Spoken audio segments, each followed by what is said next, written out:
Hello வணக்கம் அனைவருக்கும் guys. Exam முடிஞ்சு ஒரு 10 நாள் தாண்டிடுச்சு. சில பேர்லாம் பார்க்கும்போது எனக்கு ஆச்சரியமாக இருக்கும். எப்பட்றா இப்படி படிக்கிறாங்க, வேறு லெவலாக படிக்கிறாங்கடா அப்படின்னு நம்மளுக்கே பார்த்து ஒரு இன்ஸ்பிரேஷன் வரும். சில பேரை பார்க்கும்போதும் வேறு சில பேரை பார்க்கும்போது நீ எல்லாம் எதுக்குடா படிக்கிற அப்படின்ற மாதிரி இருக்கும். இது ரெண்டுக்கும் நடுவில் ஒரு குரூப் இருக்குது. எந்த குரூப் அப்படின்னு நான் சொல்கிறேன், சரியா? புரியல எனக்கு, இவனுங்க வந்து என்ன பண்ணுறாங்கன்னு புரியல. இவங்க என்ன யார் இந்த குரூப் அப்படின்னா, மெயின்ஸ் நல்லா எழுதிட்டேன், மெயின்ஸ் எனக்கு கிளியராக பிரகாசமான வாய்ப்பு இருக்குது, அதனால் நான் ரிசல்ட் வந்ததுக்கப்புறம் படிப்பேன். மெயின்ஸ் எனக்கு கிளியராக நல்ல வாய்ப்பு இருக்குது. நான் ஆர்ஆர்பிபிஓ மெயின்ஸே எழுதி மெயின்ஸு கிளியர் பண்ணியிருக்கேன், இன்டர்வியூக்கு போயிருக்கேன். ஐபிபிஎஸ்பிஓ இன்டர்வியூ ஜஸ்ட்டில் மிஸ் ஆகிட்டு எப்படி கிளர்க்கில் நம்மளுக்கு ஒரு வேலை கிடச்சிரும், இந்த வருஷம் வேலைக்கு போயிடலாம், எதுக்கு படிச்சுக்கிட்டு அப்படின்னு ஜாலியாக சுற்றி திரியும் மக்கள். ஓகே, புரியுது. எக்ஸாம் சீசன் ஒரு 6 மாதம் பயங்கர ஸ்ட்ரெஸ்ஃபுல்லாக இருந்துச்சு, படித்தோம். ஃபெப்போட எக்ஸாம் முடிஞ்சிச்சு. ஒரு 10 days ரிலாக்ஸ் பண்ணிட்டீங்க, சரியா? ஒரு 10 days ரிலாக்ஸ் பண்ணிட்டீங்க. தயவு செஞ்சு மறுபடியும் ஆரம்பிச்சிருங்க. நான் சொல்கிற இந்த நெக்ஸ்ட் சென்டென்ஸ் ரொம்ப ரொம்ப முக்கியம், நல்லா காதில் கேட்டுக்கிடுங்க, சரியா? உங்களுக்கு கிளியர் ஆகாமல் போகலாம் போகலாம் போகலாம் போகலாம். உங்களை மாதிரியே தமிழ்நாட்டில் 2000-3000 பேர் உட்காந்துருப்பான். இந்த வருஷம் கிளியர் ஆயிரும். நிறைய பேர் என்கிட்ட கேட்குறது எப்படின்னா, சார் ரிசல்ட்டு வந்ததுக்கப்புறம் எனக்கு கிளியர் ஆகலைன்னா நான் ஆஃப்லைன் வரவா? நான் அவங்கள்ட்ட நான் தெளிவாக சொல்லிடுவேன், வேண்டாம் ராஜா, வேண்டவே வேண்டாம், இவ்வளோ கஷ்டப்பட்டு படிக்கிற ஸ்டூடெண்ட்டு எனக்கு வேண்டாம், வீட்டிலேருந்தே படிச்சுக்கிடுங்க அப்படின்ட்டுருவேன். இந்த ஆட்டிடியூடு இருக்குது பார்த்தீங்களா, இதை வந்துட்டு ஒரு வேண்டாம், தவறான வார்த்தைகள் பயன்படுத்த வேண்டாம், ஒரு மோசமான ஒரு ஆட்டிடியூட், ஒரு தப்பான ஆட்டிடியூட், சரியா? என்னால் கை காமிச்சு இவங்க இவங்க இவங்க இவங்கன்னு சொல்ல முடியும். உங்களை மாதிரி இருந்தவங்க ஐபிபிஎஸ்பிஓ இன்டர்வியூ போயிருந்தாங்க, அந்த வருஷத்தில் ஆர்ஆர்பிபிஓ இன்டர்வியூ போயிருந்தாங்க. அடுத்து வரக்கூடிய எக்ஸாம்ஸுக்கு படிக்கலை, ஒரு 2-3 மாதம் கேப் விட்டாங்க. ஏன் கேப் விட்டாங்க அப்படின்னா, கண்டிப்பாக கிளியர் ஆயிரும், ஆகலைன்னா பின்னாடி பார்த்துக்கலாம் அப்படின்னு கேப் விட்டாங்க. அப்படி கேப் விடும்போது ரிசல்ட் எல்லாம் வந்துச்சு. எல்லாமே 1 மார்க்கு 2 மார்க்கு, இன்டர்வியூலாம் ரொம்ப க்ளோஸாக போய் கிடைக்கல. நெக்ஸ்ட் இயர் அதே மாதிரி எழுதுகிறாங்க. போன வருஷம் பண்ண பெர்ஃபார்மன்ஸ் கூட இந்த வருஷம் பண்ண முடியல. போன வருஷம் 2 இன்டர்வியூ எல்லா மெயின்ஸும் சூப்பராக எழுதியிருக்கேன், எதாவது ஒன்று கிளியர் ஆயிரும் அப்படின்னு வெயிட் பண்ணிட்டு இருக்காங்க. எதுவும் கிளியர் ஆகலை. அதுக்கப்புறம் தான் படிக்க ஆரம்பிக்கிறேன். எதுவுமே கிளியர் ஆகலைன்னா பயங்கர டிப்ரெஷனுக்குள்ளே போயிடுவோம். நிறைய எதிர்பார்த்துட்டு வேறு இருந்தோம், டிப்ரெஷனுக்குள்ளே போயிடுவோம். படிக்க முடியல அதே வேகத்தோட. அடுத்த வருஷம் அதே பெர்ஃபார்மன்ஸ் கொடுக்க முடியலைங்க. கடைசி வரைக்கும் அவங்க கிளியர் பண்ணலை, கிளியர் பண்ணல. இது உங்கள் கதையாக இருக்கலாம், ஏன்னா எவனுடைய கதையோ சொல்கிறேன், நீங்கள் உங்கள் கதையாக கூட இருக்கலாம். இது எப்படிடா இப்படி உட்காந்துருக்கீங்க, எனக்கு ஆச்சரியமாக இருக்குடா. நம்மளுக்கு வாழ்க்கையில் நம்ம எதையுமே இன்னும் பண்ணலை, நம்ம இன்னும் எந்த வேலைக்குமே போகலை. அப்படி இருக்கும்போது எனக்கு இந்த வேலை கிடச்சிடும், ஒரு வேலை கிடைக்கலன்னா அப்போ படிச்சுக்கிறேன் அப்படின்னு நினைக்கிறது எப்படிப்பட்ட ஒரு ஆட்டிடியூட்டா? சத்தியமாக எனக்கு புரியல ராஜா. இது பிளேயிங் வித் ஃபயர், இது கெரியர் சூசைடு. கிடைக்கலன்னா என்ன செய்ய சொல்லு. கிடைச்சிட்டா ஓகே, கிடைக்கணும் தான் நானும் நினைக்கிறேன், கிடைக்கணும் தான் நானும் ஆசைப்படுறேன். கிடைச்சிட்டா ரொம்ப ரொம்ப சந்தோஷம். கிடைக்கலைன்னா, ஒரு வேளை கிடைக்கலைன்னா என்ன செய்வீங்க? திருப்பி படிக்க ஆரம்பிப்பீங்க. நீங்கள் திருப்பி ஆரம்பிக்கிறதுக்கே உங்களுக்கு, ஏன்னா ஒரு மாதம் கேப் விட்டுருப்பீங்க. ஏன்னா நம்மளால் எல்லா ரிசல்ட்டும் வந்ததுக்கப்புறம் தான் படிக்க ஆரம்பிப்பான்.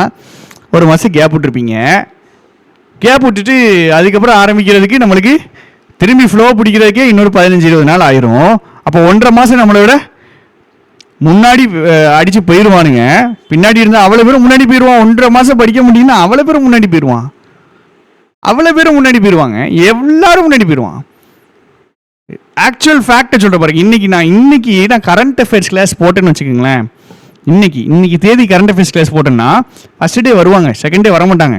கவுண்ட் அப்படியே குறைஞ்சிரும். ஆனால் இதே கரண்ட் அஃபேர்ஸ் கிளாஸ் நார்த் இந்தியாவில் எடுத்துகிட்டு இருக்காங்க. லைவுக்கே 1000 பேர் போயிட்டுருக்கான். லைவுக்கே 1000 பேர் போயிட்டுருக்கான். நான் சும்மா சொல்லலை, போய் பாருங்க, போய் பாருங்க. அப்போ அந்த மாதிரி படிக்கிறவங்க இருக்காங்க, அந்த மாதிரி படிக்கிறவங்க இருக்கான். இந்த மாதிரிலாம் சார் நானாக இப்படி கிடையாது சார், நானாக படிச்சுட்டு தான் இருக்கேன். நீங்கள் படிச்சுட்டு இருப்பீங்க, எப்படி தெரியுமா? ஃபாஸ்ட்டாக படிக்காமல் ஒரு அறகுறை படிப்பு. ஒரு குரூப் வந்து புக்கையே தொடாது ரிசல்ட் வர்ற வரைக்கும். ஒரு குரூப்பு புக்கையே தொடாது. இந்த குரூப் வந்துட்டு அப்படிதான், சரியா? குரூப் ஒரு ரொம்ப டேஞ்சரான ஒரு சிச்சுவேஷன் இருக்காங்க. நீ எலிட்டு கிடையாதுடா, நீ ஒன்று என்ன நம்ம கிளியர் பண்ணிட மாட்டோமா? ஓஐசிஎல் உங்களுக்கு கிளியர் ஆச்சாங்க? ஓஐசிஎல் கிளியர் ஆச்சா சொல்லுங்க. ஓஐசிஎல் கிளியர் ஆச்சு அப்படின்னா நீங்கள் ஒரு டாப் லெவலில் இருக்கீங்கன்னு அர்த்தம். ஓஐசிஎல் கிளியர் ஆகலை, இல்லை இது இன்சூரன்ஸ் எக்ஸாம் வந்துச்சு, ஓஐசிஎல் எதுன்னு தெரில, பட் இப்போ ஒரு ரீசெண்டாக ஒரு இன்சூரன்ஸ் எக்ஸாம் ரிசல்ட் வந்துச்சு ஒரு வாரம் முன்னாடி. அது கிளியர் ஆகலைன்னா நீங்கள் பின்னாடி இருக்கீங்கன்னு அர்த்தம். நீங்கள் பின்னாடி இருக்கீங்கன்னு அர்த்தம். உங்களுக்கு முன்னாடி எவ்வளோ பேர் இருக்கான்னு அர்த்தம். நம்மளும் அப்படியே ரிசல்ட் வரும்னு அப்படியே காத்திருந்து அப்படியே உட்காந்துருக்கோம், வெயிட் பண்ணுறோம். ஏன்னா படித்து வேஸ்ட் பண்ணிடக்கூடாது, படித்து டைம் வேஸ்ட் பண்ணிடக்கூடாதுன்னு நம்மளால் அப்படியே உட்காந்துருக்காங்க. நான் என்ன சொல்கிறேன், உட்காந்துருக்கேன். இதோடைய எஃபெக்ட் உங்களுக்கு இப்போ தெரியாது. ரிசல்ட் வந்துருச்சுன்னா நம்ம தப்பிச்சுடுவோம் ராஜா. ஆனால் நம்ம நேரத்துக்கு வராதே. நம்மளை பற்றி நம்ம தலையில் தான் என்ன எழுதிக்கணும் நம்மளுக்கு தெரியுமே. நம்மளுக்கு தான் எந்த லக்கும் இருக்காதே, நம்மளுக்கு தான் வராதே, அது உங்களுக்கு தெரியுமே. தெரிஞ்சுட்டு ஏன் இப்படி உட்காந்துருக்கீங்கன்னு தான் கேட்கேன். தெரிஞ்சுட்டு ஏன்டா இப்படி உட்காந்துருக்கீங்க? புக்கு எடுக்காமல் ரிசல்ட் வந்ததுக்கப்புறம் படிச்சுக்கிடுவோன்ட்டு ஒரு குரூப் இப்படி இருக்குன்னா இன்னொரு குரூப் எப்படி ரிசல்ட் வர்ற வரைக்கும் ஒரு ஸ்மூத்தாக படிப்போம். எப்படி ஸ்மூத்தாக மெதுவாக ஒரு நாளைக்கு 1 மணி நேரம் 2 மணி நேரம் சோம்பேறித்தனமாக படிக்கிறது. அப்படியே தேய்ச்சிக்கிட்டே படிக்கிறது, பெஞ்சு தேய்ச்சிக்கிட்டே படிக்கிறது, பேருக்கு படிக்கிறது. இந்த 2 குரூப் பெரிய வித்தியாசம் கிடையாது. பின்னாடி இருக்கவன் அடித்து வேகமாக வந்துக்கிட்டே இருக்கான். இந்த 3 மீன்ஸ் எழுதினவெல்லாம் இருக்கான் பார்த்தீங்களா? இந்த 2 மீன்ஸ் எழுதினவன், 5 மீன்ஸ் தான் எழுதினவன், இந்த வருஷம் தான் லாஸ்ட் இயர்னு சொல்லியிருக்கான். அவனால் வெறி கொண்டு படிச்சுட்டு இருக்கான். எனக்கு வந்துட்டு இங்கிலீஷ் கிளாஸில் ஃபுல்லாக கம்ப்ளைண்ட் வருது. 1 மணி நேரம் தான் கிளாஸ் எடுக்க, 2 மணி நேரம் கிளாஸ் எடுன்ட்டு 4 பேர் துடிக்கிறாங்க. ஏன்டா 1 மணி நேரம் மட்டும் எடுக்க, 2 மணி நேரம் எடு, இங்கிலீஷ் சென்டென்ஸ் மீட்டிங்க 2 மணி நேரம் பண்ணுவோம் அப்படிங்கிறாங்க. அப்போ நமக்கு தெரியாதுங்க, நம்ம உலகத்தில் வாழ்ந்துட்டு இருப்போம், ஒரு மயக்கத்தில் அப்படியே திரிவோம். ஓகே கிளியர் ஆனதுக்கப்புறம் பார்த்துக்கலாம் இல்லை அப்படின்னு. இல்லை அப்படின்னா ரிசல்ட் வரட்டும், கிளியர் ஆகலைன்னா வெடி கொண்டு படிச்சுக்கிடலாம். ஏன்னா இப்போவே படித்தா என்ன ஆயிருப்போகுது? இப்போவே படித்தா என்ன ஆயிருப்போகுது? இப்போ தாங்க படிக்க முடியும், எக்ஸாம் டைமில் படிக்க முடியாது.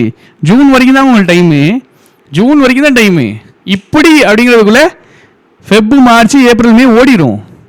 அதுக்கு நடுவில் எது எக்ஸாம் வருமோ அதுவும் தெரியாது. ஸோ தப்பான ஒரு ஆட்டிடியூட்ல இருக்காதீங்க. It is better to be safe then sorry. Better to be safe then sorry. ஒருவேளை ரிசல்ட் வந்து நான் பாஸ் ஆகிட்டேன்னா நான் 2 மாதம் படித்தது வீணாயிருமே. படித்ததெல்லாம் வீணாகாது, சரியா? படித்தது வீணாகவே ஆகாது. அப்படியே தலைக்கு மாற்றி போட்டு பாருங்க. ஒருவேளை ரிசல்ட் வரலைன்னா, இல்லை ஒருவேளை ரிசல்ட் வரலைன்னா 1 மார்க்கில் 2 மார்க்கில் போயிடுச்சு, வெயிட்டிங் லிஸ்ட்டுக்கு 0.5 கம்மி. இந்த மாதிரி ஆட்கள் இருப்பீங்க. இந்த மாதிரி ஆட்கள் நான் பார்த்துருக்கேன். நான் லைவாக போன வருஷம் அதுக்கு முந்தின வருஷம் பார்த்துருக்கேன், கெஞ்சிருக்கேன். படிக்கிறது நிப்பாட்டாதீங்க, இந்த வருஷம் ரிசல்ட் வந்துடும், ஓகே படிக்கிறது நிப்பாட்டாதீங்கன்னு கெஞ்சிருக்கேன். அதே தான் உங்கள்கிட்ட செய்கிறேன். ரிசல்ட் வந்துடும் நான் கிளியர் பண்ணிடுவேன்னு நினச்சி உட்காந்துடாதீங்க. ஒரு வேளை வரலை அப்படின்னா அவங்க கூட இருக்கிற 10 பேரில் 8 பேருக்கு வந்துடும், 2 பேருக்கு வராது. அந்த 2 பேர் நம்மளாயிருவோம். நம்ம அதுக்கப்புறம் ரெக்கவர் ஆகி வரவே முடியாது. அடுத்த வருஷம் வர முடியாது. 2 வருஷம் கேப் விட்டுட்டு எப்படி வரும்? 2 மாதம் கேப் விட்டு எப்படி வருவீங்க? எப்படி வருவீங்க? அப்படியே லைவா கண்ணு முன்னாடி எனக்கு எக்ஸாம்பிள் அப்படியே பறக்குதுங்க, அப்படியே ஓடுதுங்க, அப்படியே ஓடுது. அதனால இப்படி இருந்தீங்கன்னா இது ஒரு வேக்கப் காலம் நினச்சிக்கிடுங்க. இது ஒரு வேக்கப் காலம் நினச்சிக்கிடுங்க. எப்படி தெரியுமா? நீங்கள் வந்துட்டு இந்த முயலும் ஆம கதை தான், வேகமாக முன்னாடி ஓடிட்டு அப்படியே படுத்து கிடக்கிறது, அப்படியே கொரட்டை விட்டு தூங்குறது. பின்னாடி ஒருத்தன் வந்துட்டு இருக்கான், அவன் ஸ்டெடியாக வந்துட்டு இருக்கான். அவன் ஸ்லோவாக தான் வரான், அவன் ஸ்டெடியாக வந்துட்டு இருக்கான். நம்ம வேகமாக போக முடியும். நம்ம ரெஸ்ட் எடுக்கிற ஒவ்வொரு டைமும் அவன் முன்னாடி வந்துக்கிட்டே இருக்கான். காம்படிட்டிவ் எக்ஸாம் ஃபீல்டில் ஒரு இடத்துல நிற்கிறது அப்படிங்கிற கான்செப்டே கிடையாதுங்க. நீங்கள் ஒன்று முன்னாடி போவீங்க, இல்லைன்னு பின்னாடி வருவீங்க. படிக்கிறது நிப்பாட்டும் போது நீங்கள் பின்னாடி தான் வந்துட்டு இருக்கீங்க. நீங்கள் பின்னாடி ட்ராவல் ஆகிட்டு இருக்கீங்க, அவன் முன்னாடி ட்ராவல் ஆகிட்டு இருக்கான். இந்த பையன் இப்போ தான் படிக்க ஆரம்பிச்சான்னு நினச்சா அவன் ஒரு 4 மாதம் நம்மளை ஓவர்டேக் பண்ணிடுவான். தெரியாது நம்மளுக்கு அது தெரியாது. நம்மளுக்கு அது தெரியாது. Do not play with fire. இந்த மாதிரி ஆட்டிடியூட்ல இருக்கிறது வந்துட்டு கம்ப்ளீட்லி ராங்க. இப்படி இருந்தீங்கன்னா தயவு செஞ்சு மாத்திருங்க. ஸோ இந்த வீடியோ எப்படி இருந்துச்சு அப்படிங்கிறத கண்டிப்பாக எனக்கு கமெண்ட் பண்ணுங்க. எனக்கு மனசு கேட்கல. எனக்கு இந்த விஷயங்கள் வந்துட்டு சொல்லலாமான்னு கூட எனக்கு தெரியல. பட் எனக்கு மனசு கேட்கல. என்னடா இப்படி அப்படிங்கிற மாதிரி ஒரு குரூப் படிச்சுக்கிட்டு இருக்கு, இல்லை நான் சொல்லவே இல்லை. இன்னொரு குரூப் அப்படியே பாதி ஸ்பீடில் அப்படியே போய்கிட்டு இருக்கு. இன்னொரு குரூப் புக்கே எடுக்கலை. இது உண்மை, இது உண்மை, உண்மை, உண்மையிலும் உண்மை. பிரேக் விட்டுருக்கானுங்க. பிரேக் 15 நாளைக்கு நான் இதை February 3 February 5 வந்துட்டு படிங்கடா அப்படின்னு நீங்கள் சொன்னீங்கன்னா நீங்கள் கேட்கலாம், இவ்வளோ நாளில் படிச்சுட்டேன்டா, கொஞ்சம் பிரேக் எடுக்க. ஒரு பிரேக்கு போதும் ராஜா, போதும். 15 நாள் விட்டாச்சு, போதும். நாளைக்கு நல்ல நாள், வேலண்டைன்ஸ் டே. நல்லா காதலி அப்படின்னு வந்துட்டு ஓகே, நல்லா உங்களுடைய பிடிச்சவங்களை மனசில் நினச்சிட்டு நாளைக்கு படிக்க ஆரம்பிங்க. சரியா? Okay, thank you.